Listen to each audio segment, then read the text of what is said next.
رسوله الكريم. بسم اللہ الرحمن الرحیم.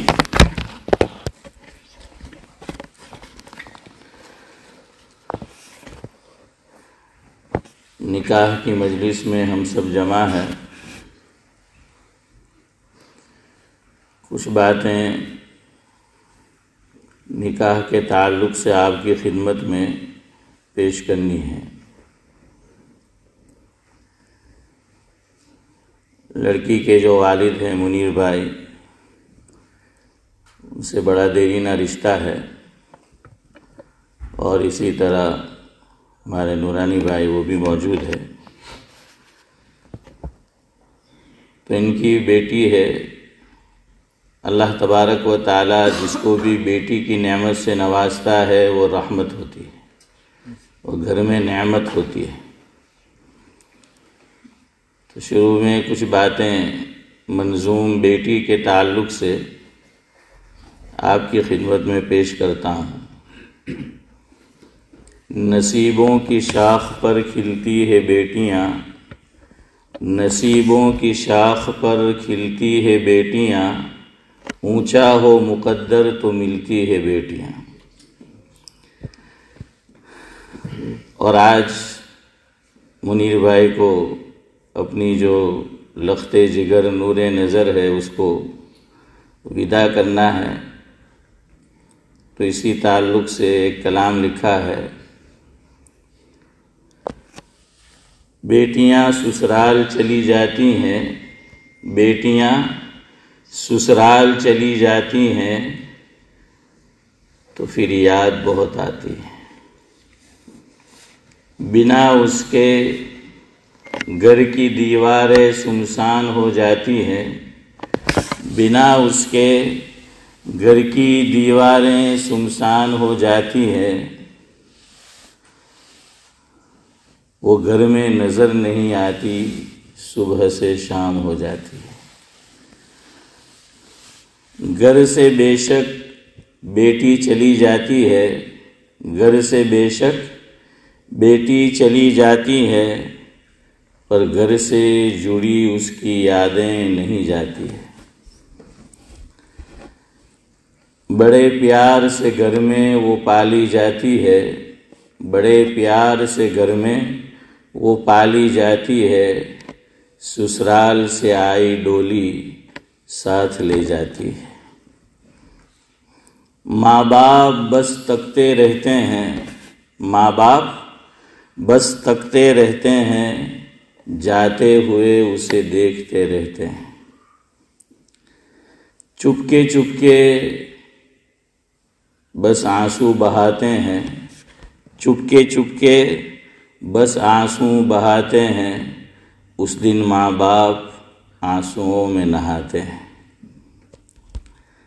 بیٹیوں کو رخصت تو کرنا ہوتا ہے، بیٹیوں کو رخصت تو کرنا ہوتا ہے، حکم شرع ہے پورا تو کرنا ہوتا ہے. دعا ہے بیٹیاں سب کی خوشحال رہے، دعا ہے بیٹیاں سب کی خوشحال رہے، خوشیاں چومتی قدم ان کے ہر حال رہے. آمین کہہ دیں. آخری مصرع ہے. بیٹیاں دل کا سکون اور گھر کا چین ہوتی ہے، بیٹیاں دل کا سکون اور گھر کا چین ہوتی ہے، سلام بیٹیاں خدا کی عظیم دین ہوتی ہے. بزرگان محترم، ایک روایت آپ نے بارہا سنی ہوگی کہ 4 کام اور 4 باتیں تمام انبیاء کی سنت ہے. ان میں ایک کام ہے، ایک عمل ہے نکاح. اور حضور اکرم صلی اللہ علیہ وسلم نے بطور خاص یہ بھی فرمایا کہ النکاح من سنتی، کہ نکاح کیا ہے؟ میری سنت ہے. تو ایک روایت میں فرمایا کہ نکاح میری سنت ہے، اور دوسری روایت میں فرمایا کہ نکاح تمام انبیاء کی سنت ہے. ایسا کیوں؟ تو اس کی وجہ علماء نے یہ لکھی ہے، نبی جو مشن لے کر دنیا میں بھیجے جاتے ہیں، دعوت کا کام نبی جو دیتے ہیں، اگر نبی کی دعوت کو سمیٹا جائے اور ایک جملے میں مختصر طور پر بیان کیا جائے تو اس کو یوں ادا کر سکتے ہیں کہ نبی کا کام ہوتا ہے مخلوق کو خالق سے ملانا، مخلوق کو خالق سے ملانا اور مخلوق کو مخلوق سے ملانا، یہ کام ہوتا ہے نبی کا، کہ کیا کرے؟ مخلوق کو کس سے ملا دے؟ خالق سے، اللہ تعالیٰ سے ملا دے، اور دوسرا مخلوق کو مخلوق سے ملائے۔ تو یہ نکاح، چونکہ یہ بھی مخلوق کو مخلوق سے ملانے والا عمل ہے، اس میں صرف ہسبینڈ اینڈ وائف، میاں اور بیوی، یہ دو آدمی نہیں ملتے، بلکہ دو خاندان آپس میں مل جاتے ہیں، اور بعض مرتبہ تو دو ملک آپس میں مل جاتے ہیں، اور اگر پہلے سے رشتہ داری ہو، جیسے اس کیس میں ہے، اس نکاح کے اندر ہے، تو نکاح کے ذریعے سے اس میں مزید پختگی، طاقت، قوت اور مضبوطی آ جاتی ہے۔ اللہ کے نبی صلی اللہ علیہ وسلم نے ایک روایت میں فرمایا، جس کا مفہوم ہے کہ لم یر للمتحابین مثل النکاح او کما قال علیہ الصلاۃ والسلام۔ جو بات میں نے ابھی کہی، یہی بات اللہ کے نبی صلی اللہ علیہ وسلم نے روایت کے اندر بیان فرمائی۔ دیکھیے، مخلوق کو مخلوق سے ملانا یہ نبی کا مشن ہوتا ہے۔ اس پر میں آپ کو ایک مثال پیش کرتا ہوں سیرت نبوی سے۔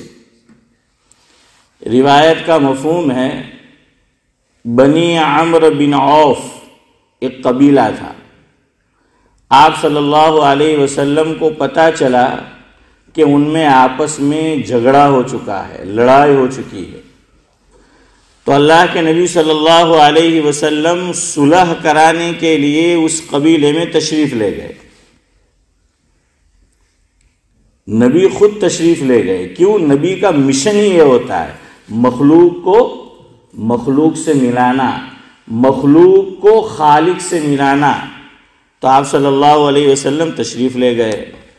اب صلح کرانے میں دیر ہو گئی، نماز کا وقت ہو گیا۔ حضرت بلال رضی اللہ تعالی عنہ نے اذان پڑھ دی کہ بھئی نماز کا وقت ہو چکا ہے۔ راہ دیکھی حضور کی، جہاں تک دیکھ سکتے تھے، لیکن دیکھا کہ اب تو وقت گزر جائے گا، وقت چلا جائے گا نماز کا۔ تو حضرت ابوبکر صدیق رضی اللہ تعالی عنہ کی خدمت میں حاضری دی۔ حضرت بلال رضی اللہ تعالی عنہ نے اذان پڑھنے سے پہلے اور ادب سے یوں عرض کیا کہ حضرت آپ نماز کی امامت کرا لیں گے؟ تو صدیق اکبر رضی اللہ تعالیٰ عنہ کے جواب پر قربان جائیے، اتنے بڑے آدمی ہیں، لیکن حضرت بلال رضی اللہ تعالیٰ عنہ سے فرما رہے ہیں، اگر آپ کا حکم ہو تو پڑھا لوں گا۔ آپ چاہتے ہیں کہ میں پڑھا لوں تو پڑھا لوں گا۔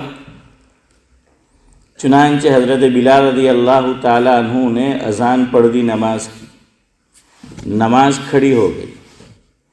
دوران نماز حضرت نبی کریم صلی اللہ علیہ وسلم تشریف لے آئے اور صفوں کو چیرتے ہوئے پہلی صف میں پہنچ گئے۔ صف سے گزر رہے تھے، صحابہ کرام نے دیکھا کہ اللہ کے نبی صلی اللہ علیہ وسلم گزر رہے ہیں، تو میری طرف دیکھے۔ صحابہ نے یہ عمل کیا نماز کے اندر، الٹے ہاتھ پر سیدھے ہاتھ کو یوں بجانا، اس کو تالی بجانا کہتے ہیں۔ میں اور آپ تو اس کو تالی بجانا کہتے ہیں۔ تو یہ بھی صحیح ہے، لیکن نماز میں اس طرح تالی نہیں بجائی جائے گی، نماز میں اس طرح تو یوں تالی بجائی صحابہ کرام نے۔ صدیق اکبر کا پہلے ذہن نہیں گیا، وہ نماز کے اندر مستغرق تھے۔ تھوڑی دیر بعد صدیق اکبر رضی اللہ تعالی عنہ کو تنبؤ ہوا کہ پیچھے سے کوئی آواز آ رہی ہے، لوگ تالی بجا رہے ہیں۔ تو انہوں نے ذرا کنکھیوں سے یوں دیکھا پیچھے کہ بھئی کیا ہے۔ یہاں ایک مسئلہ یاد رکھیے، چہرہ گھما کر تو نماز میں نہیں دیکھ سکتے، لیکن کبھی ایسی بات پیش آئے تو یوں کنکھیوں سے دیکھ سکتے، خاص طور سے امام۔ بعض مرتبہ امام کو شبہ ہوتا ہے کہ پتہ نہیں مجھے ابھی قعدہ کرنا ہے یا اٹھنا ہے، تو وہ ایسا کر سکتا ہے کہ ذرا تکبیر پڑھے اور ریئیکشن دیکھے پیچھے ہیں کیا ہے، کہ لوگ بیٹھ رہے ہیں کہ اٹھ رہے ہیں۔ لیکن امام کا تو خیر ذہن بھٹکا ہے، مقتدی کا بھی بھٹکا ہوا نہیں ہونا چاہیے۔ نہیں تو آپ نے کہ جیوا روح جیوی روح تیوا فرشتہ۔ تو بہرحال جیسی لڑکی جیسا لڑکا ویسا رشتہ، جیسی روح ویسا فرشتہ، یوں کہتے ہیں۔ تو بہرحال اس طرح دیکھ سکتے ہیں۔ اسی طرح محتمم ہے، والد ہے، کوئی ذمہ دار ہے اور اس نے نماز کے اندر اس کو نگرانی کرنی ہے، کھڑا کیا ہے، تو وہ یوں کنکھیوں سے نماز کے اندر دیکھ سکتا ہے، لیکن چہرہ گھما کر نہیں۔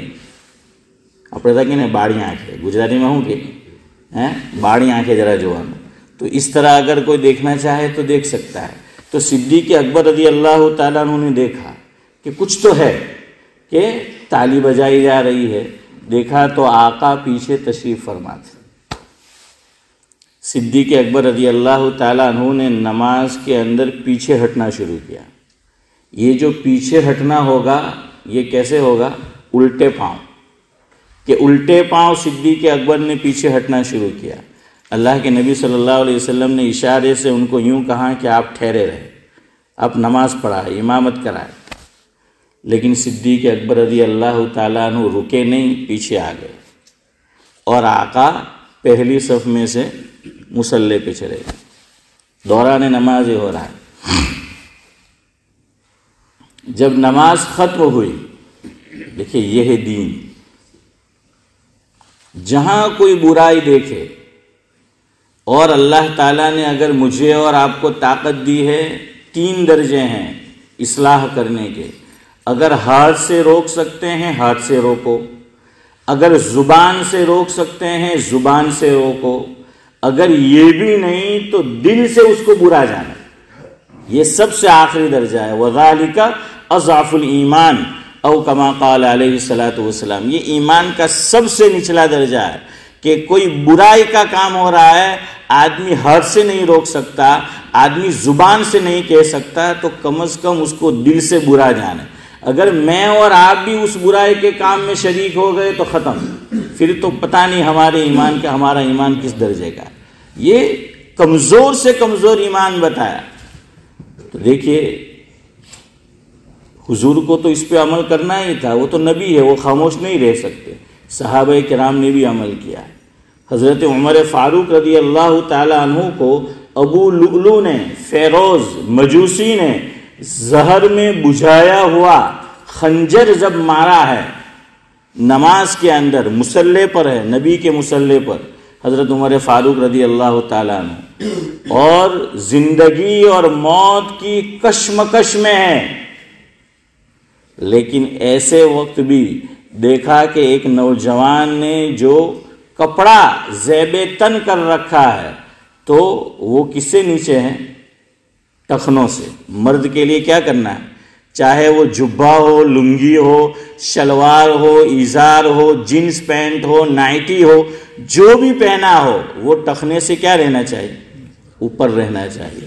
دیکھا عمر فاروق رضی اللہ تعالیٰ عنہ نے کہ وہ نیچے ہے، تو ایسی حالت میں بھی کہ زندگی اور موت کی کشمکش میں ہے، اپنی موت کو بھول گئے، اور جو فریضہ ہے اصلاح کرنے کا اسے روکا کہ بیٹا دین میں یہ جائز نہیں ہے، اسے اوپر کرو۔ موت کی حالت میں.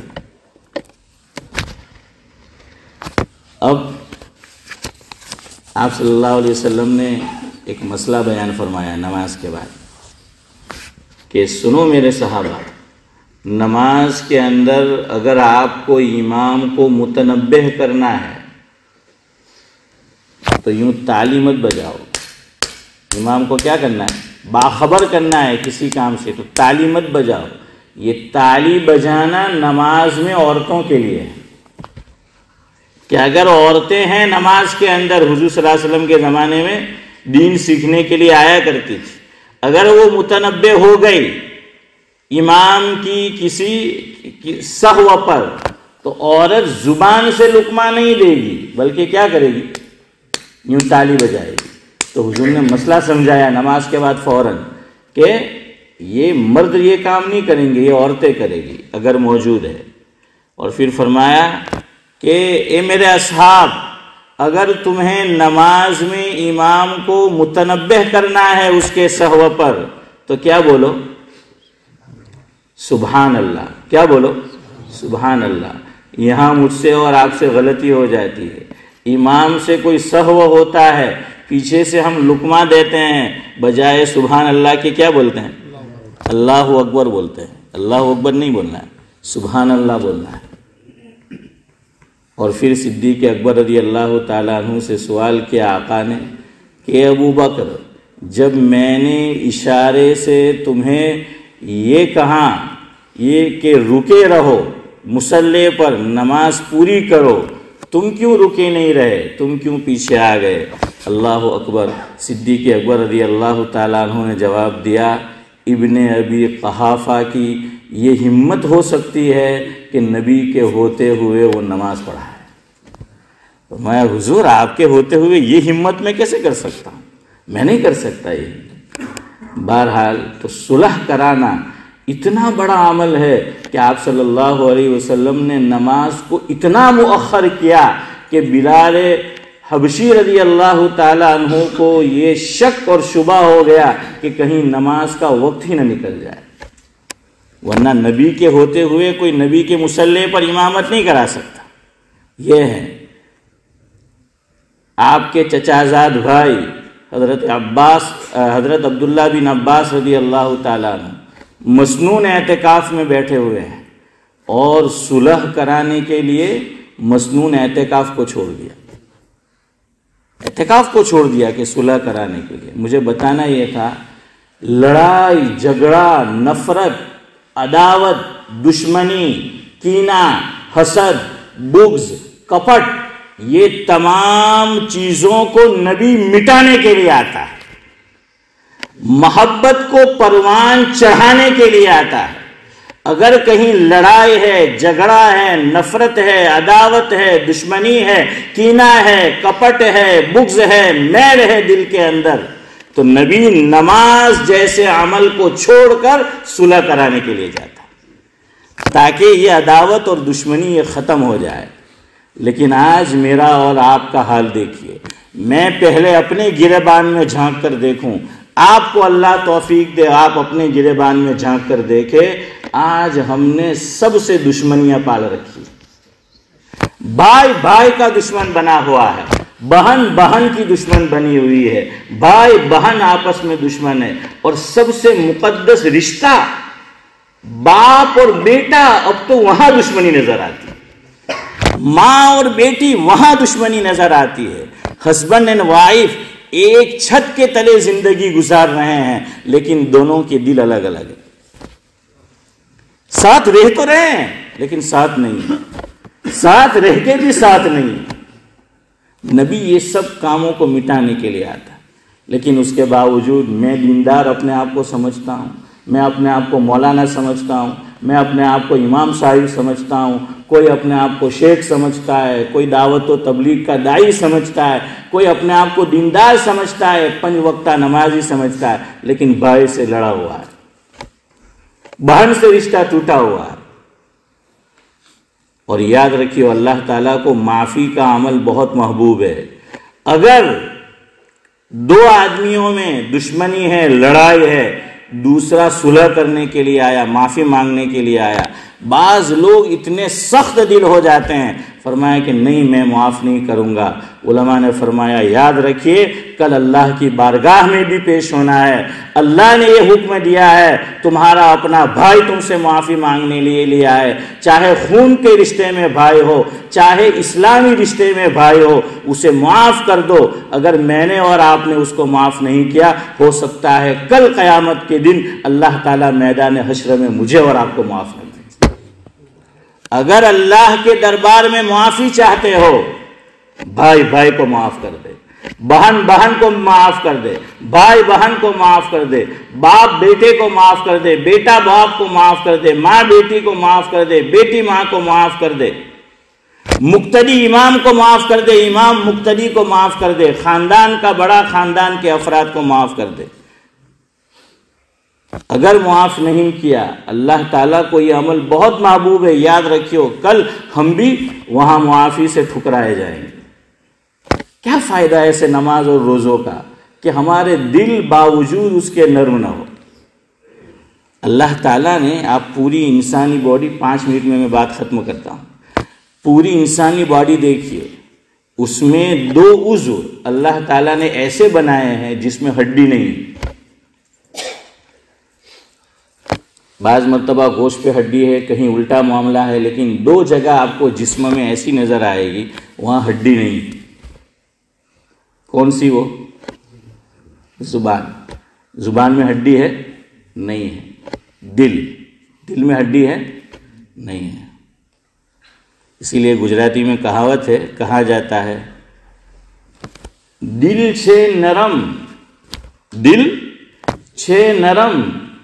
تو دل تھی نرم۔ نہیں سمجھے؟ ہیں؟ دل چھے نرم تو دل تھی نہ، وقفہ کرو، نہ رم۔ لیکن لوگ دل سے ہی رمتے ہیں، دل سے ہی جو ہے وہ کھیلتے ہیں۔ دوسری ہے زبان۔ شاعر نے کتنی اچھی بات کہی ہے، خدا کو ناپسند تھی سختی زبان میں، خدا کو ناپسند تھی سختی زبان میں، اس لیے پیدا نہ کی ہڈی زبان میں۔ ہاں، اس لیے پیدا نہیں کی ہڈی زبان کے اندر، لیکن ہم نے ہڈی نہیں ہڈیاں پیدا کر رکھی ہے۔ بھائی دل کو نرم رکھو، زبان کو نرم رکھو، تو انشاءاللہ یہ رشتے جو ہیں وہ نبھیں گے۔ اور دیکھیے آدمی ساتھ میں رہتا ہے، گجراتی میں کہوت છે کہ બે વાસણ સાથે હોય તો ખખડે તો ખરા જ ہیں۔ ہاں، 2 برتن ساتھ میں ہو تو آواز تو آتی ہی ہے۔ کہیں حدیث میں یہ نہیں فرمایا کہ آپس میں بھائی بھائی میں جھگڑا نہیں ہوگا، بہن بہن میں جھگڑا نہیں ہوگا، باپ بیٹے کے اندر جو ہے نامناسب بات پیش نہیں آئے گی۔ صحابہ میں بھی ایسا ہوا، تبھی تو اسلام نے اجازت دی ہے اگر بھائی بھائی میں لڑائی ہو جائے، میاں بیوی میں لڑائی ہو جائے، کسی رشتے میں لڑائی ہو جائے، کتنے دن تک نہ بولنے کی اجازت ہے؟ 3 دن تک۔ આપણે તો આપણા પોયરાને વસિયત બીજા બધાની નહીં કરે, તે કે ખબર છે હું મરી બી જામ ને મારા હગ્ગા ભાઈને ખબરદાર તો એ મારા જનાઝામાં બી બોલાવ્યો હતો, તું એ બોલાયો ને જનાઝામાં એમ કે તને કયામતના દાડે પકડા। મેં کہ کم بخت اللہ تنے پہلا پکڑے ہیں، اس لیے کہ اسلام میں ایسی وصیت جائز ہی نہیں ہے کہ میں یہ وصیت کر کے جاؤں کہ فلاں کو نہ بلائے جائے، جائز ہی نہیں ہے اسلام کے اندر۔ یہ ہماری دل کی سختی ہو چکی ہے، اس لیے رشتے دور ہوگا۔ 2 برتن ہیں تو حضرات حسنین میں لڑائی ہوئی ہے، دونوں بھائی میں، جو جنتیوں کے سردار ہے، لیکن معافی مانگنے کون آئے؟ چھوٹا بھائی آیا۔ تیسرے دن 3 دن کے بعد حضرت حسین پہنچ گئے۔ حضرت حسن نے فرمایا کہ بھائی تم معافی مانگنے آئے، میں چاہ رہا تھا کہ آج 3 دن ہو رہے ہیں میں معافی مانگنے آؤں۔ اللہ اکبر، کیا جواب دیا؟ فرمایا بھائی آپ رشتے میں مجھ سے بڑے ہیں اور بڑے بھائی کا بڑا مرتبہ ہے، لہذا میں چاہتا ہوں، میں نے چاہا کہ میں معافی مانگوں۔ آج تو آپ શું થાય તો કે મેં શું કહી જવાનો, એને જો તો માફી માંગે, એના જેવા 70 આવે, આપણે શું કહીએ કે એના જેવા 70 આવે એમ કહીએ। હજુ એને મને ઓળખેલો નહીં મળે એમ કે હું છે કોણ એમ કે, પછાડી ફરીને બી નહીં જોવા એમ કે હા આ ટમડી આપણા અંદર ایک حدیث سنو، بہت پیاری حدیث یاد آئی، مشکات شریف میں ہے، اللہ اکبر۔ اسلام کا فلسفہ آج سمجھ کر جائے، ملنا ملانا ہے، اسی لیے یہ سنت ہے۔ شب قدر میں مغفرت نہیں ہوتی، شب برات میں مغفرت نہیں ہوتی، ہفتے میں جو ہمارا اعمال نامہ پیش ہوتا ہے اللہ تعالیٰ نظر رحمت نہیں کرتے، کس پر؟ جو دو دلوں میں آپس میں کینہ ہو۔ بڑی راتوں میں مغفرت نہیں، نامہ اعمال پیش ہوتا اللہ فرماتے چھوڑو ان کو جب تک یہ آپس میں صلح نہ کر لیں۔ 3 دن سے زیادہ، وہ بھی کب؟ جب دینی بنیاد پر جھگڑا ہو، دنیاوی بنیاد پر نہیں۔ حدیث سن لیں، پھر گفتگو جو ہے وہ ختم کرتا ہوں۔ آقا نے فرمایا مفہوم میں مشکات شریف میں ہے کہ 2 آدمیوں میں جھگڑا ہے، جو آدمی حق پر ہے، سننا ذرا دھیان سے، جو آدمی حق پر ہے، 2 میں جھگڑا ہوا، کوئی ایک حق پر ہوگا، کوئی ایک نہ حق، یہ تو سوال ہی پیدا نہیں ہوتا۔ فرمایا کہ جو مسلمان حق پر ہوتے ہوئے جھگڑے کو ختم کر دیتا ہے، اللہ کے نبی نے فرمایا میں گارنٹی لیتا ہوں کل قیامت کے دن اس کا محل جنت کے درمیان میں ہوگا، اللہ اس کو وسط جنت میں محل عطا فرمائے گا۔ سننے کی بات آگے ہے، اللہ اکبر، نبی کی تعلیم دیکھیں کیسا جوڑنا ملانا ملاپ ہے۔ فرمایا جو ناحق پر ہے، ہر آدمی سمجھتا ہے، ایک تو مفتی صاحب ہوتے ہیں ہمارے علاقے میں اور ایک حضور نے فرمایا استفتی قلبک، دل کی طرف اشارہ کہ ہر آدمی کا مفتی یہاں بیٹھا ہے، لیکن اس کا مطلب یہ نہیں کہ بدھا فتوا ہوگا تو مینا پہنچ لے گا، وہ اس کا مطلب یہ نہیں، لیکن یہ کہ جہاں لڑائی جھگڑا ہے وہاں یہ مفتی آپ کو فتوا دے گا کہ تو غلط ہے، یہ دل تو فتوا دے ہی دیتا ہے، چاہے آپ بڑے سے بڑا وکیل جو ہیں کر لو، لیکن آپ کو پتا ہوتا ہے آپ غلط ہیں۔ تو حضور نے فرمایا جو ناحق پر ہوتے ہوئے جھگڑے کو چھوڑ دیتا ہے، میں گارنٹی دیتا ہوں کل قیامت کے دن جنت کے کنارے پہ اس کا محل ہوگا۔ علماء نے یہاں کامنٹری اور شرح میں ایک بات لکھی ہے کہ حضور نے دونوں کو جنت کی بشارت سنائی، کیوں؟ اسلام یہ چاہتا ہے، شریعت یہ چاہتی ہے، نبوت کا مشن یہ ہے آپس میں نفرت، عداوت، بغض، کینہ نہ ہو، اس کو مٹانا ہے، اس لیے دونوں کو کیا سنائے؟ بشارت سنائی، خوشخبری جو ہے وہ سنائی۔ اللہ تعالیٰ جو کچھ کہا سنا گیا مجھے بھی عمل کو توفیق دے، میں سب سے زیادہ محتاج ہوں، آپ کو بھی لڑائی جھگڑوں کو جو ہے وہ ختم کریں۔ کر زندگی اس طرح بشر، کر زندگی اس طرح بسر کہ رہے تجھ سے خوش ہر بشر، نہ دکھا دل کسی کا بڑا مختصر ہے زندگی کا سفر۔ فرصت محبت کم ہے محبتوں کے لیے، فرصت زندگانی کم ہے محبتوں کے لیے، فرصت زندگانی کم ہے محبتوں کے لیے، لوگ وقت کہاں سے لاتے ہیں نفرتوں کے لیے۔ کچھ اس طرح سے میں نے زندگی کو آساں کر لیا، کچھ اس طرح سے میں نے زندگی کو آساں کر لیا، کچھ لوگوں سے معافی مانگ لی، کچھ لوگوں کو معاف کر دیا۔ سڑک کتنی بھی صاف ہو دھول تو ہو ہی جاتی ہے، آدمی کتنا بھی نیک ہو بھول تو ہو ہی جاتی ہے۔ بھائی معاف کریں گے؟ اللہ کے گھر میں بیٹھے ہو، جھوٹ مت بولنا، سب بولو زور سے، معاف کریں گے سب کو، اپنے بھائی کو، چاہے وہ دینی بھائی ہو چاہے وہ خونی بھائی ہو، میاں بیوی آپس میں ہر ایک۔ اللہ تبارک و تعالی ہمیں جو ہے چین و سکون والی زندگی نصیب فرمائے، پیار و الفت اور محبت والی زندگی نصیب فرمائے۔ جو رشتہ ہونے جا